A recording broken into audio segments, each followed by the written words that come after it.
Bienvenidos a 360 grados, un programa de coyuntura y análisis sobre el acontecer político, económico y social de los países de habla hispana y portuguesa. Hoy ponemos nuestra mirada en el encuentro presidencial entre Juan Manuel Santos y Lenín Moreno que tuvo lugar el pasado 15 de febrero en Colombia, a propósito de evaluar la relación bilateral y el plan de desarrollo fronterizo. Una ocasión para preguntarnos sobre las claves de la cooperación en materia de seguridad, asuntos económicos, infraestructura, conectividad, así como la inmigración por el éxodo venezolano. En la segunda parte del programa analizamos la Conferencia de Seguridad de Múnich, el principal foro mundial de debate sobre la seguridad internacional. En esta conferencia se reúnen tomadores de decisiones y responsables de alto nivel como jefes de Estado, ministros, la industria militar y representantes de organismos internacionales para abordar los retos más desafiantes de la seguridad mundial. Una cita clave para Estados Unidos y la Unión Europea y que los países de Iberoamérica deben mirar. Acompáñenos con entrevistas, reportajes y lo más importante sucedido en Iberoamérica.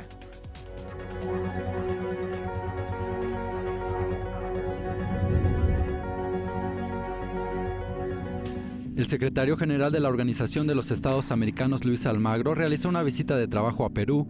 Se reunió con el presidente Pedro Pablo Kuczynski para detallar los temas que se abordarán en la próxima Cumbre de las Américas, que se realizará en Lima a mediados de abril. En Guatemala fue detenido el expresidente Álvaro Colom, acusado de corrupción. Se le vincula con el desvío de recursos públicos a través de la red de transporte público transurbano que se puso en marcha durante su administración entre 2008 y 2012. El Grupo de Lima, conformado por 14 países americanos, rechazó las elecciones adelantadas en Venezuela, convocadas para el próximo 22 de abril. También exhortó al gobierno de Nicolás Maduro que permita la apertura de un corredor humanitario que garantice la entrada de alimentos y medicinas a la nación bolivariana. No puede haber elecciones libres y justas con presos políticos, sin la plena participación de los partidos políticos y líderes detenidos o inhabilitados arbitrariamente. En Colombia, el partido Fuerza Alternativa Revolucionaria del Común propuso un pacto de no violencia durante las campañas presidenciales de cara a los comicios del próximo mes de mayo. Esto tras las agresiones en contra de su candidato Rodrigo Londoño alias Timochenko. Por su parte, el gobierno ofreció garantías de seguridad al partido de las FARC para que continúe con sus actos políticos. Los presidentes de Colombia, Juan Manuel Santos, y de Ecuador, Lenín Moreno, instalaron el sexto gabinete binacional. En este encuentro reforzaron su cooperación en temas como seguridad fronteriza, lucha contra el narcotráfico, comercio, impulso al turismo y consolidación de la paz. Esta semana en nuestra sección Bajo el Radar analizamos diferentes aspectos de las relaciones Colombia-Ecuador a propósito del encuentro presidencial que tuvo lugar entre Juan Manuel Santos y Lenín Moreno en el marco del establecimiento del sexto gabinete binacional. Para conversar sobre este tema nos enlazamos con Simón Pachano. Él es doctor en Ciencia Política por la Universidad de Salamanca. Bienvenido, Simón, a 360 grados. Muchas gracias. Buenas tardes. Simón, en este 2018 se cumplen los 10 años del rompimiento de relaciones diplomáticas entre Ecuador y Colombia como producto de la acción militar colombiana en contra de un campamento de las FARC en territorio ecuatoriano. Relaciones que quedaron restablecidas a finales del año 2010. En este trayecto de tiempo, ¿qué lectura tienes sobre la evolución de las relaciones bilaterales? Bueno, las relaciones con Colombia han estado en un muy buen nivel después de ese episodio, que fue un caso excepcional en la relación entre los dos países. En realidad fue un hecho que, digamos, afectó en su momento la relación, pero se la pudo superar después, sobre todo a partir del cambio de gobierno de Colombia, una vez que fue elegido Juan Manuel Santos. Ahora, Simón, después de una serie de tensiones en la relación entre Ecuador y Colombia, se estableció en el año 2012 el gabinete binacional. ¿Cuál es la importancia de este gabinete y del encuentro entre Juan Manuel Santos y Lenín Moreno? Es muy importante, sobre todo para Ecuador, porque Colombia es el segundo socio comercial de Ecuador después de Estados Unidos, en términos de relación bilateral comercial. ¿Se le está dando más juego a los temas del desarrollo dentro de la agenda bilateral? Sí, pero en este caso específico de este gabinete, el tema fundamental ha sido el de la seguridad, no solo por la importancia que tiene para Colombia en particular, sino por los hechos que se sucedieron recientemente. Por primera vez en la historia ecuatoriana, se puede decir, hemos tenido el caso de un coche bomba en contra de una estación de policía en la población de una población cercana, digamos, a la frontera con Colombia, y que parecería que es un hecho vinculado a los coches bomba que también estallaron en la ciudad de Barranquilla en esos mismos días. Es decir, que por primera vez en Ecuador se tendría una repercusión tan fuerte del conflicto colombiano, ya sea de los sectores, digamos, vinculados al Ejército de Liberación Nacional, o ya sea a bandas de narcotráfico que operan en ambos lados de la frontera. Es decir, es un tema muy importante que tiene que ser abordado muy directamente, no solo así en este encuentro, sino también que tiene que ocupar la atención de los dos países en estos meses, digamos, en estos primeros meses del año. Ahora, Simón, otro tema de discusión binacional seguramente será el éxodo venezolano que ha afectado a ambos países, tanto a Colombia como a Ecuador, esta crisis política, económica e institucional de Venezuela. Y aquí la pregunta es si tú ves diferencias marcadas en materia de política exterior entre el correísmo y el morenismo. Quizá un Lenín Moreno más pragmático y menos ideologizado para enfrentar sus relaciones con Venezuela. En ese aspecto hay que considerar dos niveles, digamos, del tema. El uno es el nivel de los desplazados, el nivel humanitario, y también un nivel práctico de las personas desplazadas, que para Colombia es mucho más fuerte que para Ecuador. El paso de personas venezolanas a territorio colombiano ha llegado en algunos días a superar las 30.000 personas. Hacia Ecuador el paso es más o menos de unas 1.300 personas al día. No es una política que deba ser de puertas cerradas, sino más bien de cómo acoger a esa población. El segundo aspecto, el segundo nivel, digamos, es ya el de qué posición toman ambos países respecto al gobierno venezolano, a lo que sucede en Venezuela. Estamos viendo que en América Latina está tomando cuerpo una corriente de excluir y de sancionar y de protestar contra el gobierno venezolano. Sobre todo lo acaba de hacer el presidente Kuczynski en Perú, al no invitarle a la reunión en Lima, el presidente Macri de Argentina, que no reconocerá la elección presidencial, y ha habido una serie de manifestaciones de esta naturaleza, y ambos países, Ecuador y Colombia, tendrán que tomar también una decisión muy clara al respecto. Es más probable que Colombia la tome, digamos, en los próximos días, que Ecuador, porque Ecuador tiene el gobierno ecuatoriano mantiene su compromiso ideológico con Venezuela, y sobre todo quedan muchos rezagos del correísmo precisamente, y sobre todo en la conducción de relaciones internacionales. Así es, las elecciones en Venezuela, que son anticipadas, se adelantaron al 22 de abril y que el Grupo de Lima pues ha señalado que no está de acuerdo con esta decisión precipitada, es decir, México y Chile, que también se salen de este grupo de diálogos sobre la paz, diálogos que tuvieron lugar en República Dominicana. Muchísimas gracias a Simón Pachano por esta entrevista. Él es profesor de la Universidad de Salamanca. Gracias. Muchas gracias a ustedes. Hasta luego. 360 grados pone su mirada en la Conferencia de Seguridad de Múnich, el foro global que revisa cada año los desafíos más apremiantes de la seguridad colectiva internacional. En el último informe de seguridad de Múnich se afirma que el mundo estuvo más cerca que nunca de un gran conflicto armado durante el año 2017. La escalada de tensiones se dejó tocar por las relaciones tan demeritadas entre Rusia y Estados Unidos, la agenda euroatlántica sacudida por la impredecibilidad de Donald Trump, la guerra en Siria, las fricciones con Corea del Norte y el recrudecimiento del terrorismo. De igual manera, otras preocupaciones de la comunidad internacional giran en torno a la Europa post-Brexit, el reto de la ciberseguridad, la creciente rivalidad entre Arabia Saudita e Irán y la no certificación de Estados Unidos del programa nuclear iraní. Con una pérdida de liderazgo de Estados Unidos en el escenario global y frente a las amenazas crecientes de la inseguridad, la Unión Europea respalda la idea de crear un ejército común y coordinar su política de defensa y seguridad. Me da mucho gusto saludar en el estudio de 360 grados a Manuel Quijano Torres. Él es profesor de la Facultad de Ciencias Políticas y Sociales de la UNAM, y también al doctor Mario Ojeda Reba. Él es académico del Centro de Investigaciones de América Latina y el Caribe, CIALC-UNAM. Bienvenido, Mario. Manuel. Gracias, Reina, qué gusto.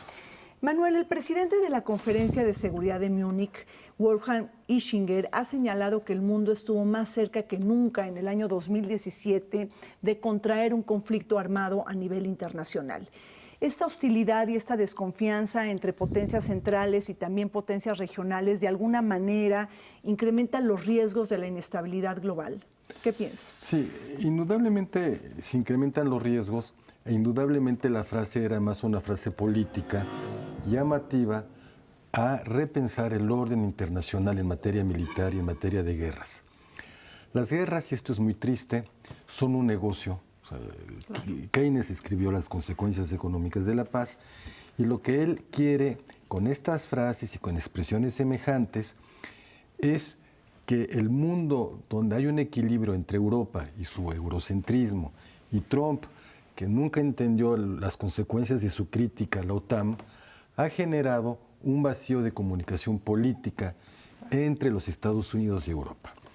Y muy cerca de Europa, en el sur, Siria, que sí es un conflicto real, pero es un conflicto donde la guerra no puede concentrarse solo allí, porque en el mundo se está incrementando la carrera armamentista.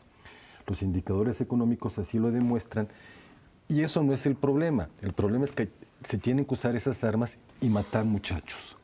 Entonces, al decir eso, él lo que está buscando son salidas no militares para encontrar que disminuya la carrera armamentista, que no haya guerras, pero también está resignado, como pragmático que es, esto lo digo con mucha tristeza, y por eso es un tema de la Conferencia de Múnich, las guerras actuales y las guerras locales, que es donde se juega el mundo del dinero y de las armas.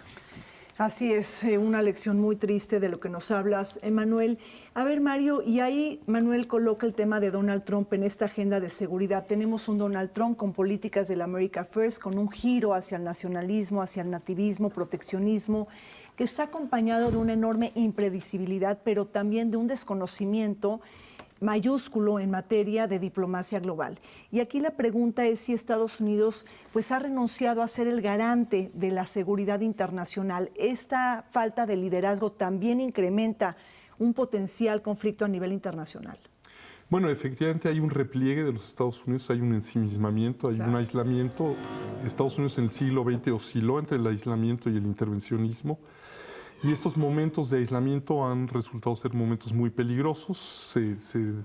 Se abre un vacío y, como sabemos, los vacíos siempre se llenan ocupan en política, por otros, ¿no? Es decir, lo vemos, por ejemplo, ahora como el repliegue norteamericano en Medio Oriente, la Rusia de Putin ha entrado a llenar ese vacío.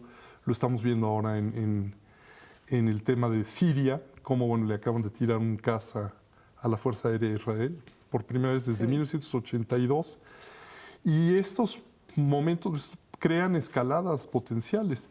Yo creo que esta es la preocupación principal de la conferencia, es que estamos en un momento en que, bueno, parafraseando a Gramsci, lo nuevo no acaba de nacer y lo viejo no acaba de morir.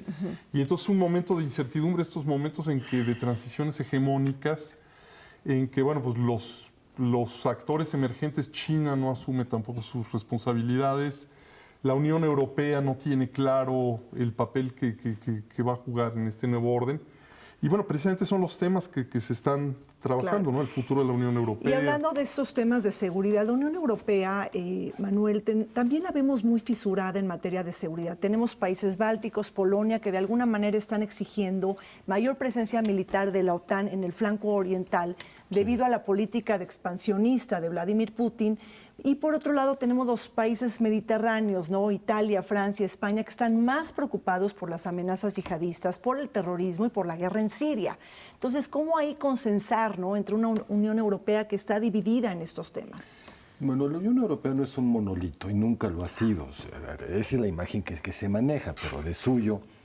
Y las áreas de inteligencia tampoco están muy dispuestas a abrir, más allá de los puentes que ya tienen, los motivos de seguridad nacional que sí los cuidan, y es una parte fundamental en Europa, que Francia, sí, cuida lo suyo, MI5 y MI6 cuidan lo suyo, y no creo, por su propia seguridad y por razón de ser de la seguridad nacional de cada nación, que vayan a abrir sus expedientes. De allí que Europa va a encontrar seguramente una forma de arreglar sus problemas de seguridad global europea sin romper lo fundamental, que es no al Estado supranacional en materia de seguridad nacional. Ahora, también ahí juega el tema del Brexit, es decir, cómo juega el tema del Brexit en esta agenda de seguridad colectiva en la Unión Europea, porque teníamos un Reino Unido que le apostaba más a una relación directa con la OTAN. Ahora, Mario, pero pensando un poco en los temas de Rusia, en esta conferencia de seguridad de Múnich también tenemos esta problemática de las relaciones tan degradantes entre Rusia y la OTAN, que de alguna manera se han distanciado por la anexión de Crimea, tenemos el conflicto en Ucrania, las diferentes maneras de percibir el conflicto en Siria, tenemos también el escudo antimisiles, ¿no?, que está desperdigado en varios países como Polonia, Rumania, Alemania y España. Chechenia, no se olvida. Exacto. Hay enormes diferencias y un gran alejamiento. Esto también está generando una de las relaciones más bajas entre Estados Unidos y Rusia después de la Guerra Fría. Bueno, estamos viviendo un momento de gran tensión. Como dices tú, la anexión de la península de Crimea pues acabó con ese principio sacrosanto de la inviolabilidad de las fronteras. Entonces, bueno, eso ya hace que la incertidumbre aumente. Yo quisiera agregar también a lo que decía Manuel y sobre lo que preguntabas de Europa. Yo creo que también Europa está pagando ahora el precio de la expansión del 2007. Esos países que incorporó apresuradamente, que a mi modo de ver no estaban maduros para el ingreso a la Unión Europea. Lo estamos viendo con la deriva autoritaria de Víctor Orbán en Hungría. Polonia. Kaczynski, Polonia, en la ley negacionista del Holocausto, etcétera. Obviamente es muy difícil tener una política de seguridad común, una política de defensa común, una política exterior común, cuando, como dices tú, bueno, hay naturalmente las prioridades de cada quien. Para los países de la cuenca del Mediterráneo, la crisis en Siria, los refugiados, etcétera, el terrorismo. Y para los países de la antigua Europa Oriental, precisamente el expansionismo ruso. Entonces, se va a poner en la lupa de esta conferencia de seguridad en Múnich todo el tema de las relaciones entre Rusia y Occidente. Y ahí también tenemos un Vladimir Putin que busca desestabilizar los países de Occidente, una supuesta interferencia en las elecciones de Estados Unidos. Pero ¿cómo juega todo este tema en un año electoral tan importante en América Latina? Pues vienen las elecciones de México y de Colombia. No, yo no leo que Putin quiera desestabilizar a los países occidentales europeos. Quiere generar un nuevo tipo de relación. Dos, Putin, que desde el 2014, no a través de él, sino de su equipo, que manejó la post-occidentalización, es decir, donde no se siente él que Estados Unidos y Europa, que son, vamos a llamarle, los ejemplos fundamentales de la occidentalización, él dice, somos Europa y no me dejan ser parte de la Unión Europea, no en términos formales, pero hay un rechazo a Rusia. Y allí lo que está haciendo Putin es que va seguramente a manejar dos momentos.